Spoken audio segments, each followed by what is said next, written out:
জমিতে লুস্কান করেছে। আমরা গরিব মানুষ, আমাদের এই থেকে সহায় সম্বল সব গাছে। দমকল ব্লকের পর ফের জিয়াগঞ্জ ব্লকে কলাগাছ কেটে নিধন। জমি বিবাদকে কেন্দ্র করে উত্তেজনা প্রসাদপুর অঞ্চলের হাড়িভাঙা তালপুকুর মধ্যবর্তী স্থানে। মঙ্গলবার দুপুরে হাড়িভাঙা মৌজার 102 শতক জমিকে কেন্দ্র করে পঞ্চায়েত কর্তৃপক্ষ ও স্থানীয় কয়েকজন ব্যক্তির মধ্যে বিবাদ চরমে ওঠে। পরিস্থিতি সামাল দিতে ঘটনাস্থলে পৌঁছায় মুর্শিদাবাদ থানার পুলিশ। হাড়িভাঙা মৌজার 101 নম্বর খতিয়ানের সাবেক 96 ও হাল 127 নম্বর দাগের 102 শতক জমিতে বর্তমানে নিজের বলে দাবি করছেন আজিজুল শেখ। তার অভিযোগ 1996 সালে তিনি এই জমিটি ক্রয় করেছিলেন, যদিও বর্তমানে জমির রেকর্ড তার নামে নেই, তবে তিনি রেকর্ডের জন্য আবেদন করেছেন। মঙ্গলবার ওই জমিতে থাকা কলাগাছগুলি পঞ্চায়েতের নির্দেশে পঞ্চায়েত উপপ্রধান ও সচিবের উপস্থিতিতে কিছু লোক কেটে ফেলতে শুরু করে। বাধা দিতে গেলে দুপক্ষের মধ্যে তীব্র বাদানুবাদ শুরু হয়।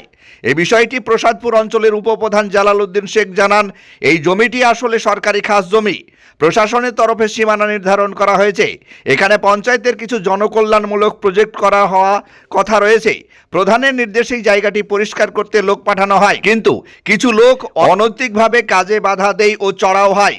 পুরো বিষয়টি নিয়ে মুখ খুলেছেন মুর্শিদাবাদ জিয়াগঞ্জ ব্লকের সমষ্টি উন্নয়ন আধিকারিক বিডিও। তিনি পরিষ্কার জানিয়ে দেন, 2023 সালে বিএলও এবং এলআরও দপ্তরের মাধ্যমে এই জমির সীমানা নির্ধারণ করা হয়েছে এবং এটি সরকারি নথিভুক্ত খাস জমি। অলরেডি এই জমিতে 3টি সরকারি প্রকল্পের কাজ করা হয়েছে এবং আরও 3টি প্রকল্পের কাজ হবে এবং ভবিষ্যতে আরও কাজ করা সম্ভব রয়েছে। যেহেতু জমিটি সরকারি খাতাভুক্ত, তাই এটি কেনাবেচা করা সম্ভব নয়। তবে জৈনিক ব্যক্তি কিভাবে এই জমি কিনলেন তা খতিয়ে দেখার নির্দেশ দেওয়া হয়েছে প্রশাসনকে। ব্যুরো রিপোর্ট, দমকল এমকেটিভি। জমি কিনার পর ওরা এখন বলছে যে আমরা এই জমি ওরা দখল করছে। এই জমি দখল করার জন্য আমার স্বামী সঙ্গে চিন্তা আমার স্বামী মারা গেছে। কতদিন আগে ঝামেলাটা হয়েছে? আমার এই সম্পত্তি কিনা সম্পত্তি, আমার এই দলিল আছে, আমার রেকর্ড নেই। রেকর্ডের জন্য আমি আবেদন করেছি। এলআরটিটি আমার কেস চলছে। এলআরটিটি কেস চলার সত্ত্বেও পঞ্চায়েত থেকে এটা জবরদখল করার চেষ্টা চলছে। আজকে কি হলো? জমিতে লুস্কান করেছে। আমরা গরিব মানুষ, আমাদের এই থেকে সহায় সম্বল সব গাছে ফলেছে। আমরা যতক্ষণে এই জমি থেকে আমরা কিছু হয় ততক্ষণে খাই। আমাদের এই কি সহায় সম্বল?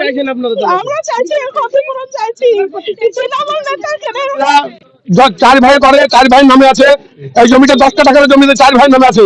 সেই 4 ভাই জমি দলিল আছে, রেকর্ড সরকার থেকে আবেদন করছে, আজ থেকে না, আর 2 বছর আগে থেকে আবেদন করছে। সরকার কখনো বেলারও কখনো দিচ্ছে না রেকর্ডের পারমিশন। এখানে মাস্তান বাহিনীরা এসে সব দখল করার লেগে এই নোংরা ফেলার জন্য এই জোর জবরি দখল করেছে।